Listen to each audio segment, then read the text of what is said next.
el nombramiento del fiscal general, esa institución que va a sustituir a la PGR como producto de la reforma política de, me parece que fue en 2014, ahorita lo corroboramos. Muchas gracias por estar con nosotros, muchas gracias María Novoa, directora del programa Justicia de México Evalúa. Un placer tenerte como siempre aquí con nosotros. Muchas gracias. Itzel Checa, Designaciones Públicas. ¿Qué tal? Buenas noches, un gusto. ¿Qué más? Ustedes han estado súper activos en todas la observación y supervisión y vigilancia de las designaciones, que por cierto han sido bastante intensas últimamente. Demasiado apresuradas, diría yo. Pero nos vamos a meter sí, a la velocidad con la que están trabajando. Y me da mucho gusto, gracias por venir, mi querido Julio Sabines, aspirante, uno de los 10 aspirantes que quedó en la lista de los finalistas antes de la terna, justo para ocupar el cargo de fiscal general.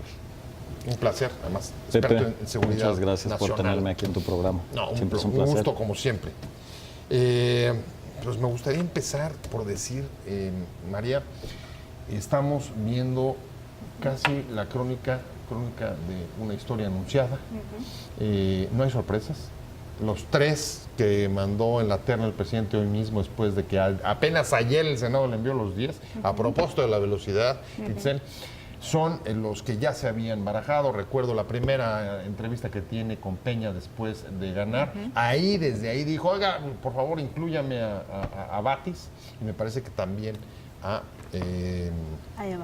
Eva de Gives. Porque estaba Alcántara, pero está ahora de ministro. Exactamente. Y subió a Hertz, ¿no?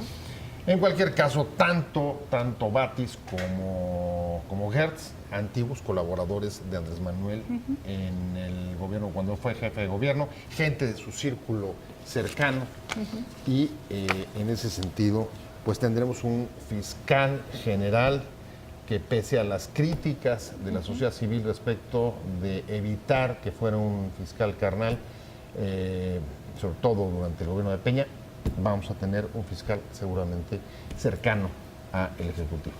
Sí, muy cercano, definitivamente. Es aquí donde, por supuesto, nosotros, que hemos estado desde hace ya 2 años, más de 2 años, tratando de que fuera un proceso distinto a lo que a la final se ha materializado, que no fuera un proceso simulado, porque sí, efectivamente está cumpliendo con todo el procedimiento y los plazos que se está planteando, que se planteó en la última reforma al artículo 120 constitucional. Ajá. Pero, como bien señalabas, son nombres que ya tenía el presidente en su proceso interno, ¿no? Y es ahí donde vemos que es un proceso simulado. Podríamos llamarlo ya que va a ser un fiscal carnal. Era uno de los temas que efectivamente estábamos tratando de evitar, ¿no? Porque a la final lo que se quería era un proceso transparente, con participación ciudadana, que estuviéramos contrapesos de alguna manera en el proceso, que nos permitiera tener a la final un perfil idóneo que respondiera a este reto tan importante que se tiene, como es la transformación institucional de una Procuración de Justicia Federal, que sabemos que durante décadas ha estado en un proceso básicamente político, de injerencia, de manipulación, donde un proceso que tiene que ser técnico eminentemente siempre ha sido un proceso político. Y cabría incluso agregar de descomposición. Completamente exacto. Voy contigo, Itzel, y la verdad es que la propia sociedad civil estaba participando y en medio del proceso dijo, chao, nos bajamos, no vamos a convalidar esto. ¿Fue una decisión correcta esa? Nos parece que sí, porque como mencionaba María, pues el proceso ya es una decisión cantada. Entonces, participar desde el Observatorio de Designaciones y también, como lo comunicó el colectivo Fiscalía que Sirva, pues nos parecía que abonaba mucho a la simulación de este proceso y a legitimar malas prácticas. Malas prácticas porque en legislaturas anteriores el Senado había garantizado ciertos estándares de transparencia, de participación, y ahora estamos viendo que la cuarta transformación en las designaciones públicas está caracterizando por procesos donde no permite la deliberación pública, donde hay procesos sumamente correteados. Si me permites hacer una cronología del proceso, el 20 de diciembre, en el marco, digamos, de la discusión del presupuesto, del cierre de año, con una complicación, digamos, en la agenda, el 20 de diciembre la Junta de Coordinación Política del Senado de la República emite un acuerdo y da una semana, del 24 al 31 de diciembre, nada más como para ubicar el periodo en el que se da la recepción de documentos de las personas que querían digamos que consideraban que tenían el perfil para aspirar a esta gran responsabilidad, y en esa semana, ¿no?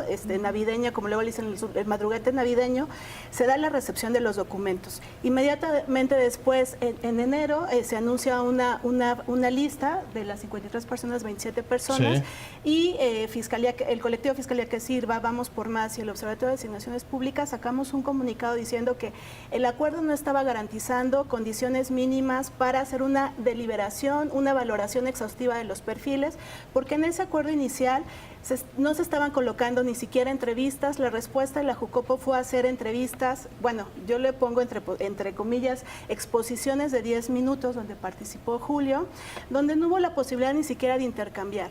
Con estas reglas y con estas formas es que ayer se aprueba una lista por parte del Senado de 10 nombres donde el dictamen no lo conocemos y por lo tanto no sabemos cuáles son las razones que tomaron para valorar estos perfiles. O sea, la motivación y la argumentación sobre ni siquiera estaban previamente definidos. Entonces tenemos una lista de 10 que envían ayer al Ejecutivo y en menos de 24 horas tenemos la respuesta del envío de una terna donde no te explicas que manden una terna si no la tenía ya previamente armada, ¿no? Bueno, parece que por lo menos esos nombres no son de ayer, son de hace ya varios meses.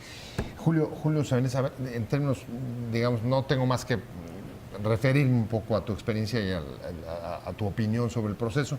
Y en efecto, fueron 10 minutos los que dieron a los aspirantes en las comparecencias, en las primeras comparecencias, no en estas finales. Estas finales se anuncian maratónicas. Hoy creo que pueden aventarse 3-4 horas con Hertz, con Maestro Batis, con Eva, pero en tu caso te dieron 10 minutos. ¿Sientes que hubo piso parejo o no? Sí, yo sinceramente me tengo que sentir aludido a este tipo de expresiones sobre si el proceso estaba definido o si es un proceso simulado, cosa que yo rechazo tajantemente porque en lo personal creo que puedo hablar por muchos de los otros aspirantes, no nos prestaríamos a un proceso simulado de sospechar que fuera así. Creo que se dio todo bajo las condiciones que se tenía que haber dado. En efecto, el acuerdo es la primera vez que sucede, es una elección inédita de un fiscal, tiene mucho margen para perfeccionarse. No tengo duda en el que a nosotros mismos, a los aspirantes, nos hubiera gustado deliberar con los senadores lo comentaron, sobre la viabilidad de una ronda de preguntas y respuestas, cosa que hubiera enriquecido, por supuesto, mucho el debate, pero definitivamente no es un debate que estuviera simulado, un proceso simulado. Y además quiero decirte una cosa, creo que se vive instalado en una retórica que corresponde a otros tiempos. El primer discurso de la Fiscalía Carnal no se dio por el hecho de que el presidente o no hiciera caso, que el procurador o no le hiciera caso al presidente, sino porque lo encubriera.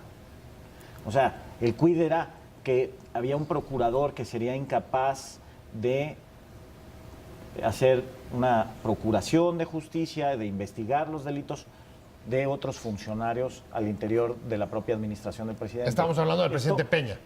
Bueno, en otros momentos. En efecto, durante el presidente Peña es cuando empezó creo que el término fiscal carnal. Pero puedo decir que México cambió el 1 de julio. Ya no estamos instalados en esa dinámica.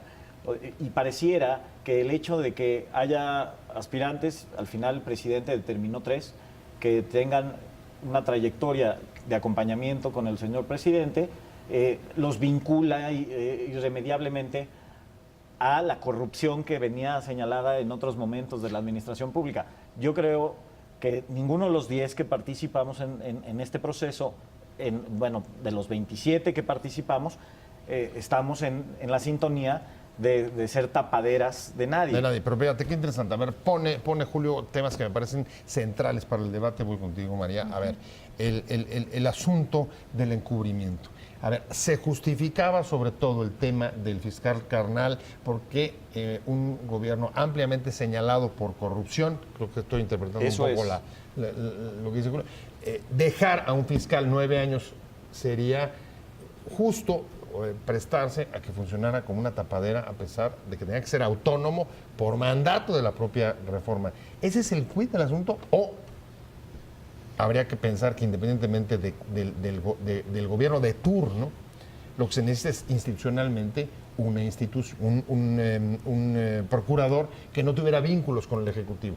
Exacto, sí, lo de fiscal carnal no era tanto para encubrir, obviamente está en el proceso. Yo creo que es una definición mucho más de cómo lograr una independencia técnica de una institución tan importante como una fiscalía que tiene que perseguir fenómenos criminales que definitivamente son fenómenos criminales que tienen muchas conexidades, ¿no?, dentro de ellas, donde puedes tocar desde poder económico, poder político, poder de hasta temas sociales. Bueno, ¿no? a ver, Entonces, lo estamos viendo con el Huachicol, el vínculo entre el crimen totalmente. y las autoridades de distintos niveles de gobierno. Pasó con Ayotzinapa, ha pasado con diversos casos que no necesariamente son con temas directamente relacionados por encubrir ciertos funcionarios o al mismo presidente de la República.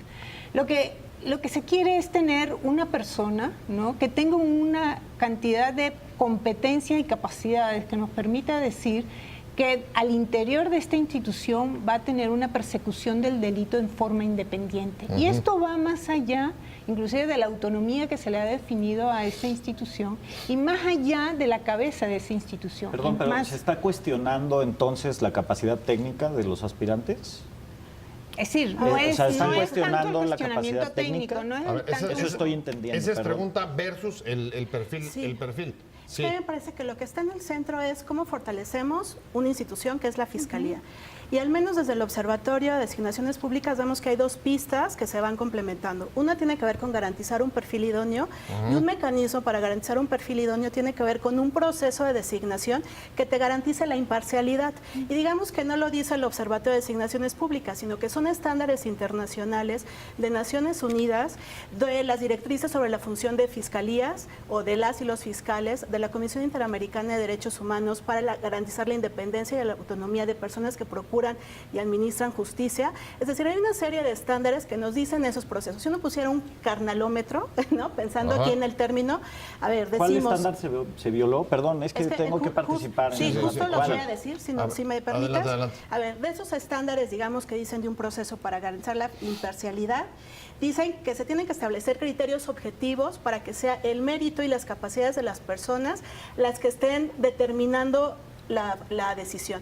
Y aquí, en ninguna parte del acuerdo y de los acuerdos subsecuentes que tuvo el Senado, se mencionan justamente estos criterios a partir de los cuales el Senado va a tomar una decisión. Entonces, si no tenemos claridad en esos criterios y no tenemos tampoco los documentos que nos den cuenta de esa decisión, pues se presta a interpretaciones, ¿no? Ahora Donde- yo pregunto, los tres que hoy están en lista, los tres finalistas, ¿cumplen con criterios como los que has puesto sobre la mesa y de los estándares internacionales o no?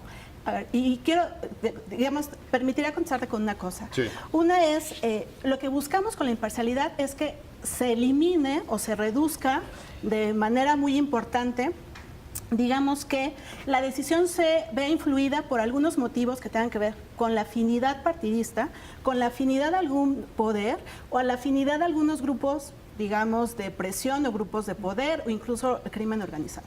Digamos que bajo estos elementos uno puede decir, ¿no?, si es independiente y autónomo la persona. Si uno revisa los currículums, pues ve ciertas cercanías con el Ejecutivo, lo que confirma entonces que al no darse estos criterios, lo que se está privilegiando justamente es la cercanía, ¿no?, con, pues, el Ejecutivo Federal en este caso.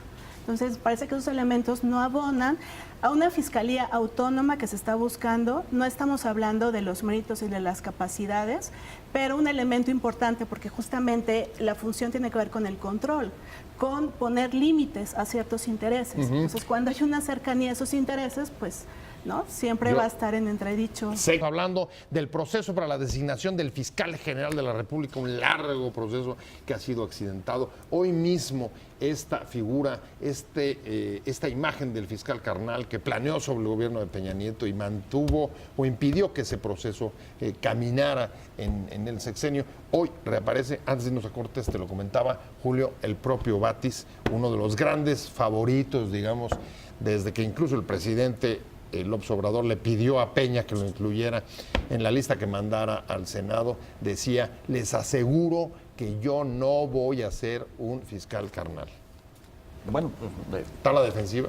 no sabría, yo no vengo aquí en Pero calidad de pero- defensor del maestro Batis. No, ya sé, pero pero ¿cómo sientes la declaración? Pues reactiva.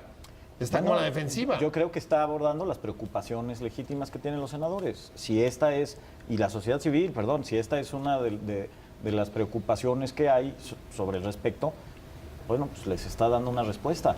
Y sabes que veo complicado Ajá. que además se cuestione la honorabilidad del maestro Batis, que es un hombre que se ha siempre caracterizado por actuar con una integridad absoluta en su tránsito por la vida política, que es muy larga. Perdón, no vine a hablar de él, pero sinceramente creo que eso es cuestionable sobre juzgarlo de esa forma.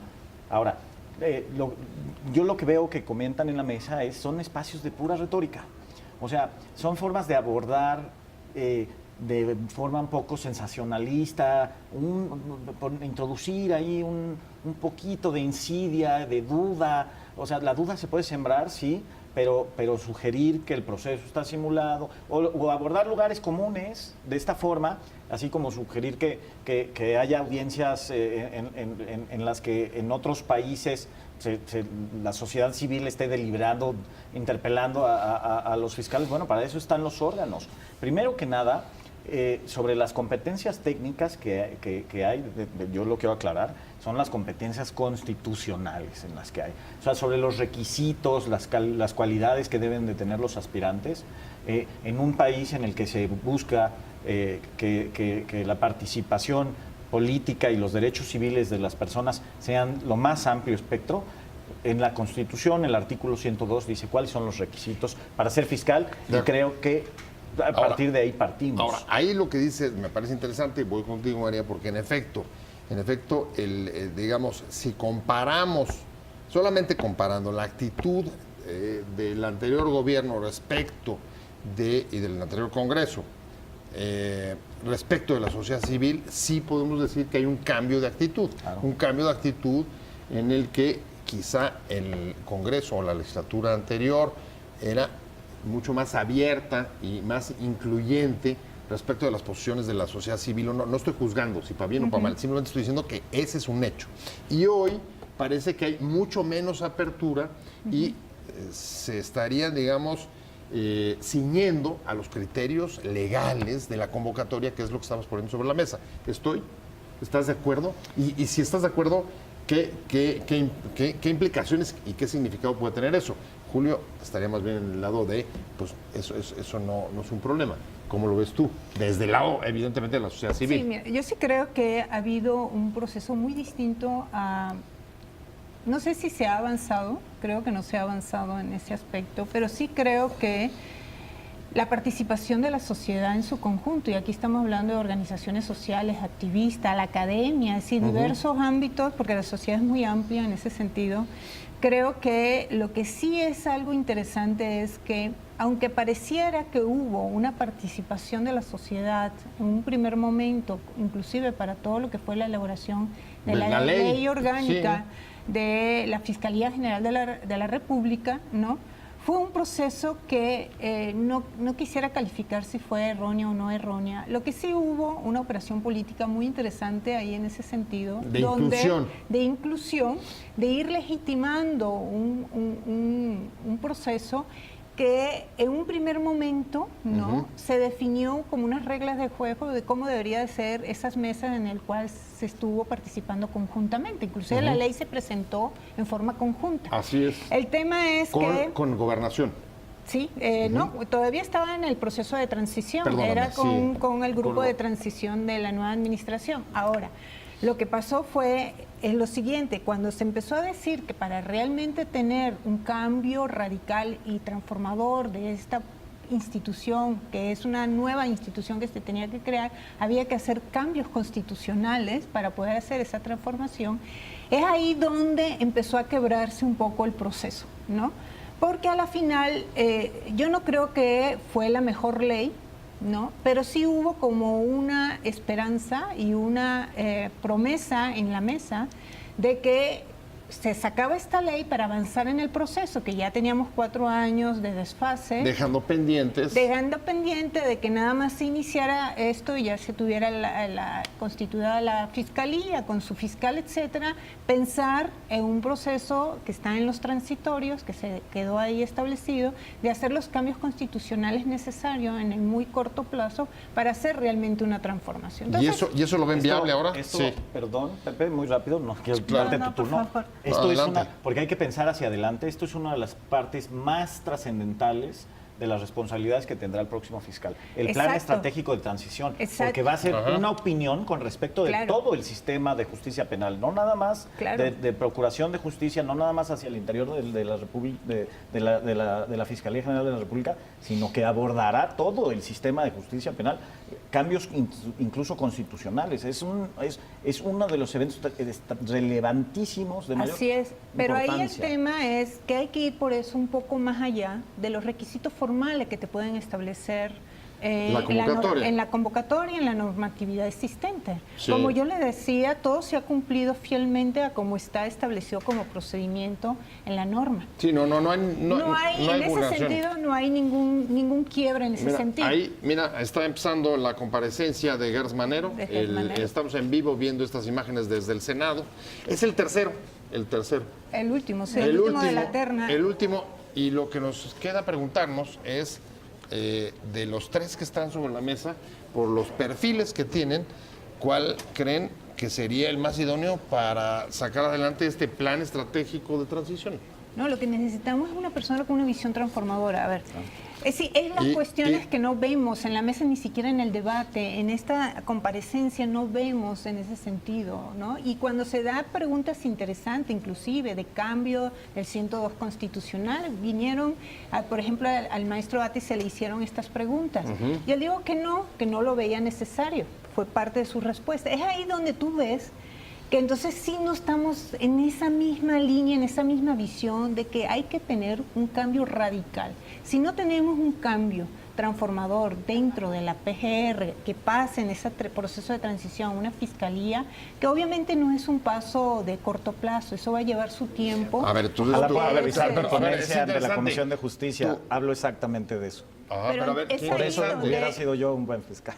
A ver, interesante, porque tu Esa- crítica esa no una es evaluación sobre técnica. las capacidades técnicas de ninguno, sino sobre la falta de visión de la institución que necesitamos Claro. crear. ¿Eso cómo lo mides en designaciones? Es que me parece, regresando al proceso, hay como otros 3 elementos que me parece que faltaron.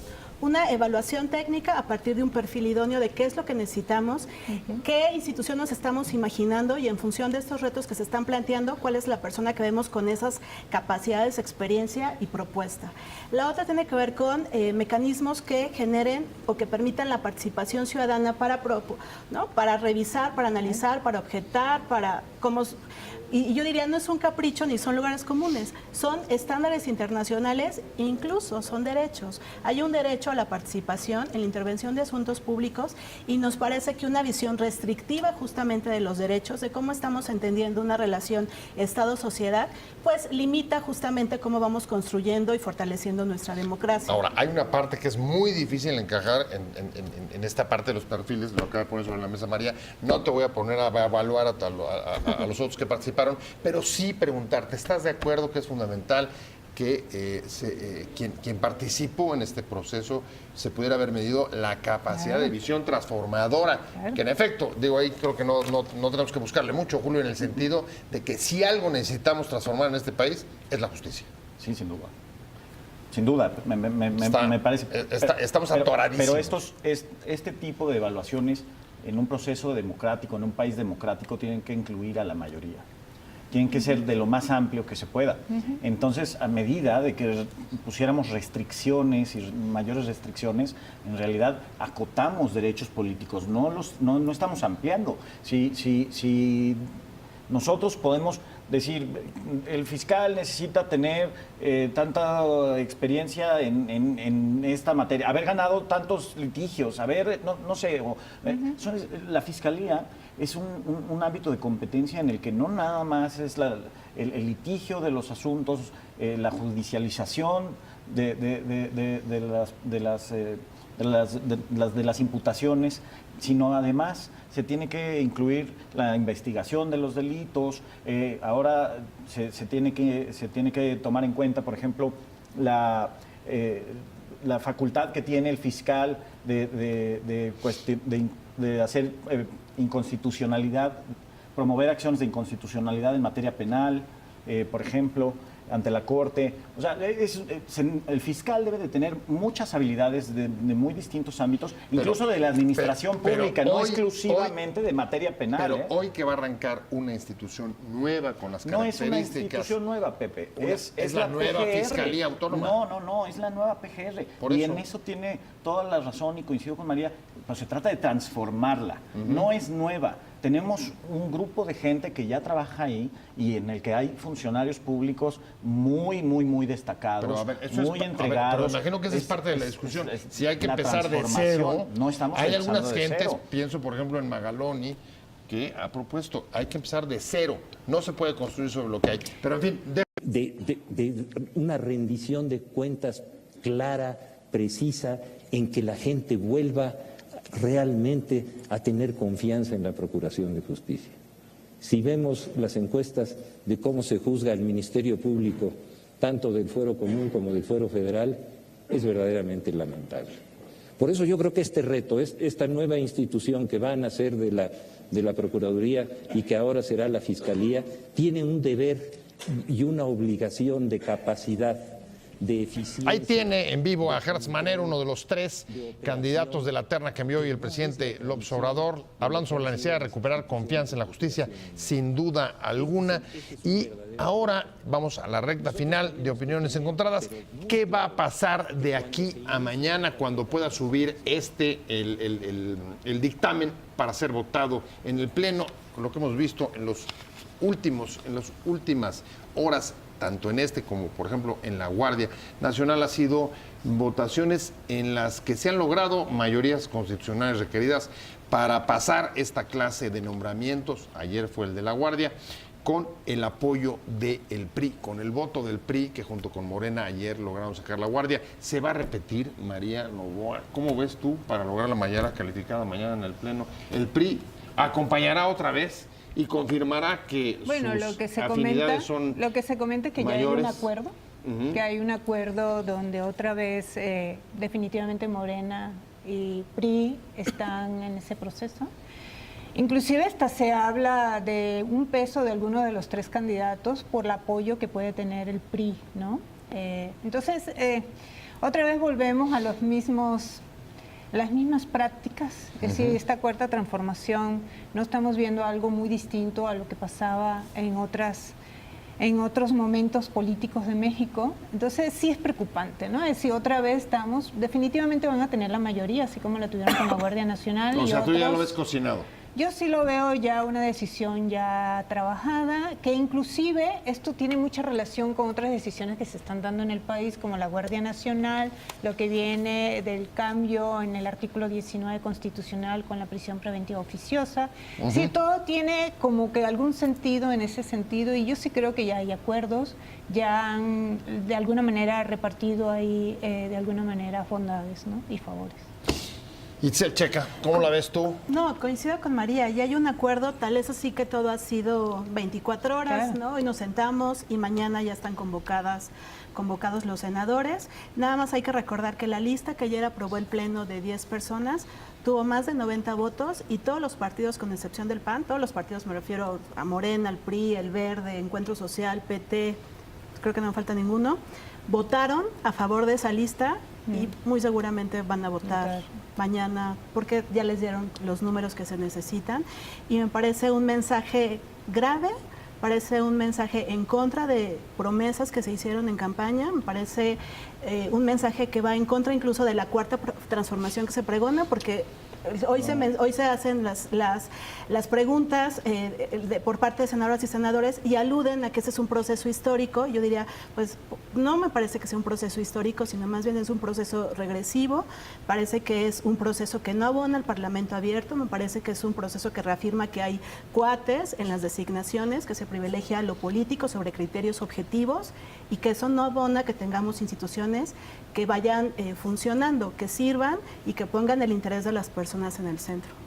Julio Sabines, Pepe, ¿está en desacuerdo? parece que- ¿Consensos o acuerdos? Consensos, Cuéntame, Pepe, ¿cuál es tu Pepe, punto? Parece que no se dan cuenta que México cambió el 1 de julio. Hay un mandato popular que pide que las cosas sean diferentes y se están haciendo diferentes. O sea, lo que no lo se que puede estás diciendo pedir, es, la sociedad lo que no civil se- también tiene que ver las cosas diferentes. Ese es lo que no se punto. puede pedir, Pepe, es que no se construyan consensos en las cámaras. O sea, el proceso legislativo es un proceso de acuerdos. No porque el PRI y Morena vayan en un sentido, quiere decir que hay colusión de algún tipo. O sea, simplemente se construyen las mayorías porque es la naturaleza del proceso legislativo. Y el Parlamento abierto es una gran oportunidad que abona mucho a la discusión, pero al final de cuentas el mandato, la representatividad de la gente, de acuerdo a nuestras leyes y a nuestros espíritus, la tienen los representantes populares. Y nadie quiere tomar ¿no? una No pareciera. posición de las y Vienes. los representantes, porque me parece que cuando uno está mencionando y está reclamando un derecho de la participación, el mensaje es nosotros tenemos la responsabilidad y nos queda claro que es su Bueno, responsabilidad. entonces es un Tan lugar es así que la común la van a asumir, participación. pero nos parece que es un derecho la participación en intervenir en los asuntos La públicos.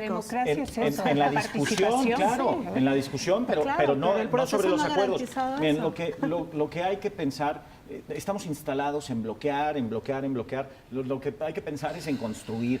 ¿Dónde están las ofertas? ¿Dónde están las propuestas? Y sabes que en estas mesas la sociedad civil debe de estar sumando propuestas. ¿Cómo contribuimos? En lugar de cuestionar todo simplemente porque buscan debilitar Bueno, pues, el proceso, pues Tenemos ya, 2 vamos años a la haciendo propuestas. construcción de las Julio, propuestas. Tenemos 2